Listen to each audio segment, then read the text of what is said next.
Well, each generation thinks that the immigrants it has to cope with are different to all previous immigrants. But history tells us that immigrants have a lot in common. At first, they seem very different. There seem to be a lot of them.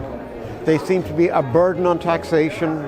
They seem to be belong to culture which is very different and which will not change.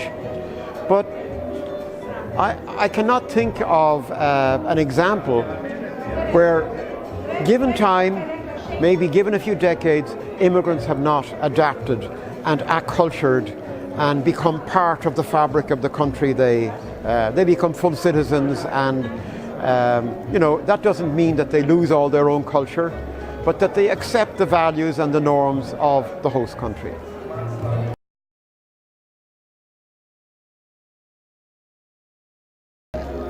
There is a sense in which business people are interested in the here and now, and famine is not so much a reality today. It was in the past, and it may become in the future. But I think business people sometimes need to think outside the block. They need to think laterally. They need to think of the future, and these other scenarios, I think, inform them. And I think also they inform them as citizens.